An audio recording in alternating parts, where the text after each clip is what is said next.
The Square Ball Podcast.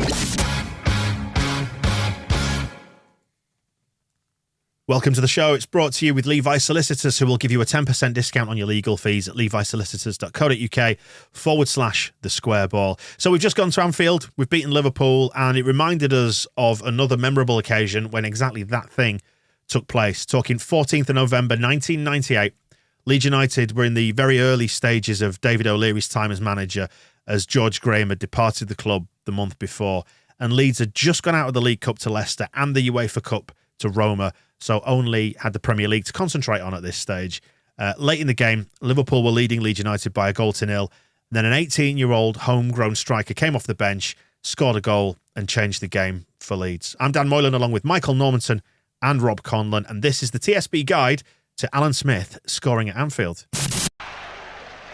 Meanwhile, Leeds make a substitution, and it's another one of their teenagers who gets his opportunity. A full debut, or should I say a Premiership debut for Alan Smith, an England under-18 striker.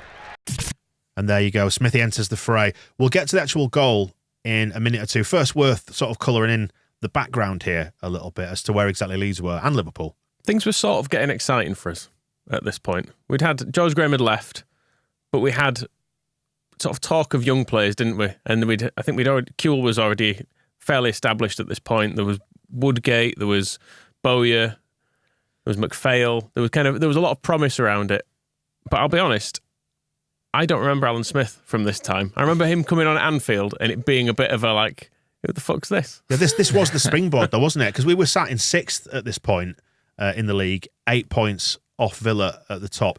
The season, it was optimistic because of where we were in the league, but it hadn't quite caught fire yet. You look at the results, we'd only beaten, I think, Blackburn and Southampton in the early season, 1-0 and 3-0 respectively. We'd lost at Leicester, then the rest of it was all just kind of draws. Felt like we were just sort of swimming around that middle pool, and then we beat Wednesday and then went to Anfield, where they were below us in the league, which we'll come on to in just a second or two. But I don't think there was any expectation of us winning there because we didn't beat Liverpool. You know, you go back to when we came up, we had the 5-4 and all that kind of thing at Ellen Road. It was more like heroic failure, wasn't it? Yeah, it's not. Well, we didn't ever do well at Anfield or Old Trafford. Were basically my memories of childhood. There were 2 games that you'd go, I've lost. How times have changed. Well, I mean, yeah, we would have beaten Man United this year, I'm sure, had we played them. But Liverpool, actually, there are interesting echoes down the ages here because Liverpool went into this game in 11th place. They just lost 1-0 away to Leicester and then 2-1 at home to Derby. So they were just creaking a little bit, and they'd also lost to Spurs at home in the League Cup during the previous midweek when we'd gone out to Leicester. It was that weird time though when they brought Houllier in because they'd obviously thought Roy Evans wasn't really up to it, but they'd not had the balls to sack Roy Evans, so they were like, can you do it together for a bit? And it was very clear where it was going to end up, which was with Houllier taking charge, but it was sort of a weird period from was this. There's a nice detail in one of the reports of the game from back in the 90s where it was saying Liverpool fans were selling a fanzine outside the ground, and on the front cover it said Liverpool's defence, and it was just printed on a blank piece of paper because I think around this time as well they were being linked with moves for Nigel Martyn and Lucas Radaby to try and fix that defence, which they clearly weren't impressed with. They can't have them. I mean, Nigel Martyn's part in this game is notable as well. I know this is about Alan Smith, but there's a bit of contact on Liverpool's on the penalty that gives Liverpool the lead. Well, that's one thing I never realised until we started looking back into this and watched the video and read the match report. They didn't score until the 68th minute, and it was a penalty. And Nigel Martyn, to say he was heavily involved, that was in every sense of the word, wasn't it? He absolutely clattered Riedler. Yeah, there's about 14 stone of Nigel Martyn goes into Riedler, and it's not quite on the sort of Schumacher-Battiston scale, but it's pretty hefty. He was knocked unconscious, and you do see him being helped off the pitch, looking like he doesn't have a clue where he is. And yeah, one report described the booking that Nigel Martyn got, not a red card, a booking, as being harsh. Different times, wasn't it? I think you take it, that yellow. Yeah. Arms up. Yep. No. Hard. Yeah, I think that there was a little bit of that within Martin's body language, because you can find this game if you want to watch it as well. It's on Leeds United's YouTube channel, isn't it? As listed as a classic from the 1998-99 season. So they got Fowler, Robbie Fowler, expecting big things from him in the future. He scores the penalty. No concussion protocols there. I think did he get taken off, or did he just continue with it? And These days you'd be off, wouldn't you? I think both Martin and Riedel would be off these days. For different reasons, Yeah. So Smith comes on in the 76th minute to try and do something with this game and promptly got the equaliser. We're not quite sure whether it's his first or his second touch, but he definitely scored. To go back to what I was saying earlier about I didn't really know who he was, I kind of had heard the name at the time, but like now I've seen, even though we've only just signed him, like I've seen Sonny Perkins play like about 7 or 8 full games. I'd never seen Alan Smith until he appeared on Match of the Day on this evening, and then he just was there stroking the ball into the corner, and I think that was kind of part of the joy of it in a way, that you got to just go, bloody hell, we've got someone who's just gone and scored. Never heard of him before, really.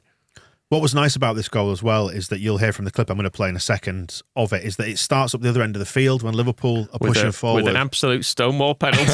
Yeah. So there is a huge injustice attached to this, and it kind of spiralled from there with the goals that followed as well. Like you could hear the crowd getting more and more restless. But this is the Alan Smith equaliser. Thompson, Fowler, good football. Thompson's cross. Leonardson's shot blocked. Flamboyant football from Liverpool, and Thompson goes down. Well, the referee couldn't have been closer to the incident. He says no. So again in the second, Leeds counter-attack through Kuehl. Kuehl to Hopkin, all alone, puts in a shot well blocked by Bjornaby, but Leeds equalise through the youngster Alan Smith, virtually his first kick in the Premiership, and he cannot believe it.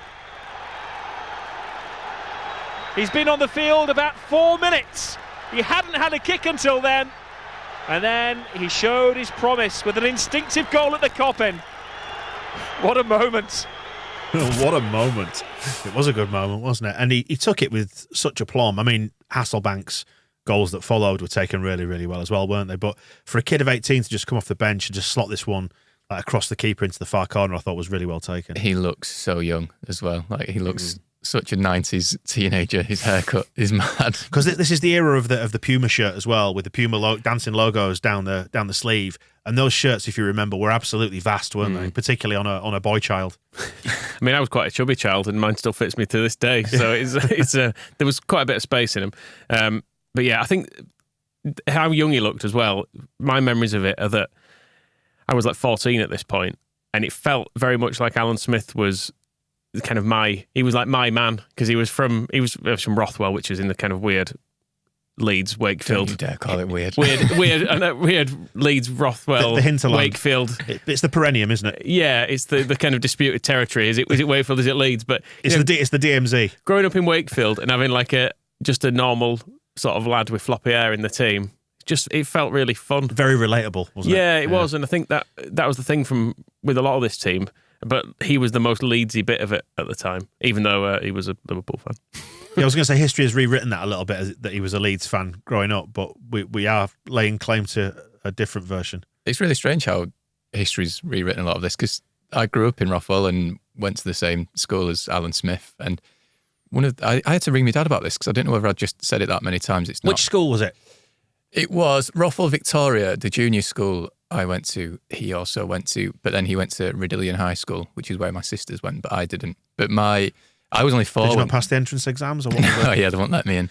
But yeah, I was only 4 when this game happened, so my memories of it I don't really have. But my sister was massively obsessed with Leeds United, so Alan Smith was like her absolute hero. Is she older than you? Yes, and she would occasionally like bump into him in Rothwell and be absolutely starstruck. But yeah, one of the things that I wasn't sure whether it was true or not, but it turns out Alan Smith grew up in the house my dad grew up in. No way. I had to ring him last night. I was like, have I just made this up, or is this actually true? And he's like, oh, no, it is true. He lived there for a bit anyway.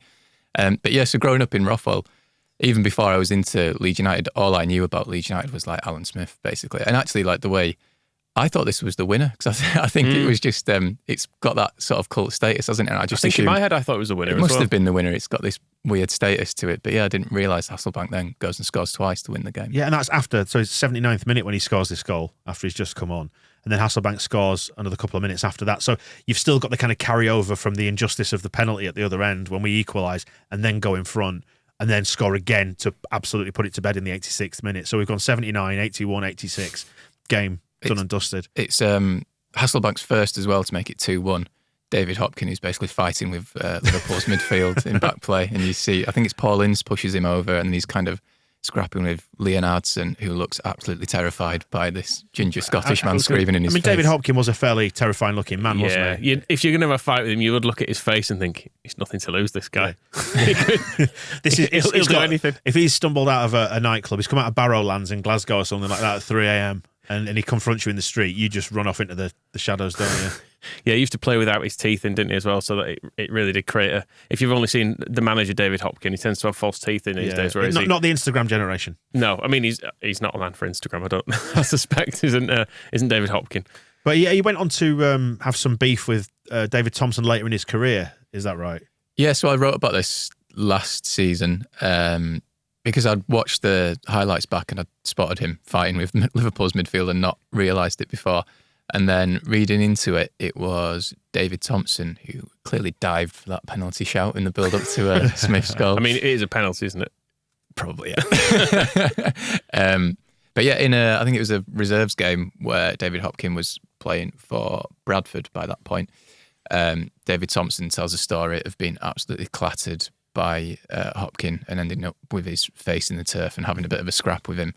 And David Thompson claims that he was running rings around Hopkins. And I think it might be that confidence or arrogance which maybe tempted Hopkins into kicking him to the floor in the first place. Then who could blame him? It was interesting, like hearing the post-match comments, and Houllier made a claim for the penalty, but O'Leary having none of it. Yeah, it was his quote after the game. He was saying, "Give me a break. If that is what they're claiming, then it's a sorry state of affairs." And it's fair to say O'Leary didn't lack confidence in himself, because this was actually only... Which we did go on to note, I think. Yeah. Well, that's the thing we talk about. Jesse Marsh now has been very assured of himself. But O'Leary, it was actually only his second game as permanent manager. And he ends his post-match interview by saying, "I thought it would be harder for us," which is a lovely line. I mean, that is a dick swinging move, isn't it? Go to Anfield and win. I thought it would be harder for us. Ah, dear me. I enjoy talking about Alan Smith from just this game, because I can remember when I really liked him, and it brings back some like nice warm fuzzy feelings and all the kind of good stuff that was to happen. Because it's very much of this era. It timestamps this era very, very well before all the bad stuff happened, wasn't it? Because we went on to finish fourth in this season and qualified for the UEFA Cup again. It just felt like an era of great optimism and fun. And Leeds United were growing, kind of emerging from this unsure post-Wilco era into this kind of... It was like the butterfly coming out of the chrysalis a little bit, wasn't it? Yeah, and Smith was such a big part of it, because he scored... He came on against Charlton, didn't he, as well, not long after the... Might have even been straight away the game after he came off the bench again and scored another one, and it was like, it's just such fun just watching these players do this, and seeing the young players kind of doing it all together as well, in a bit the same way as, I know they weren't on the pitch, but the way you saw Greenwood and Gelhardt around Somerville kind of pointing at him, like, it's our mate, and he's good. Yeah, you're the man and all that. Yeah. So this Liverpool game was, it was the second in a sequence where we won 14 out of 20, which is it's almost unheard of in the Premier League these days. That's Man City territory, isn't it? And in February, March, we had 7 wins on the bounce, which I think at one point, I don't know if that was a club record or they were going for a club record of consecutive wins, but it was nice. It was a nice time, wasn't it? Just before the millennium and the millennium bug, and then Peter Ridsdale, and it all went south because 2004, obviously, we were relegated and Alan Smith signed for Man United. That's probably another episode of this. I think it is. Smith signed for Man United, but it was bad. Well, that was my other Rothwell story, because I wasn't sure whether the story about him growing up in the same house as my dad was true. And then there's another story which I'm not entirely sure is true, but it sounds like it probably could be. But when he joined Scum, some unhappy Leeds fans in Rothwell went to egg his house, and I think they got the wrong house and egged his next door neighbours, basically. Oh, dear me. The move to Scum wasn't received particularly well, but there is a weird coincidence attached to it. So we fast forward to the 18th of February 2006. Smith once again came on at Anfield, and I've checked the timings of this. He was a 76th minute substitute again in this game at Anfield, came on as a sub for Man United in an FA Cup 5th round tie, the one in which he broke his leg and dislocated his ankle. And I didn't realise this. I thought he'd gone in for a tackle, but he was just basically trying to block a free kick from John Arisa. He just landed. Do you not remember the song? John Arisa, ooh, I want to know how you broke Smith's leg. Oh, right. That was a song. Do you not remember it? No. It's imaginative. So I think that's what the commentary team on the game were like, God, Reece has just hit that ball so hard he shattered his leg, and kind of ignoring the way his leg had planted. And John Arisa, were we in for John Arisa? We were. We didn't bother. We didn't need left backs. So there's all sorts of little weird bits of symmetry and coincidence attached to this. Any thoughts on Alan Smith playing for Man United, or should we just leave this as a happy episode? Leave this as a happy episode. Yeah. This was a wonderful day and a wonderful time. Yeah, and yeah, just a nice moment, much like the win at Anfield this season was, and that is the TSB guide to Alan Smith scoring at Anfield. We'll see you soon. The Extra Ball.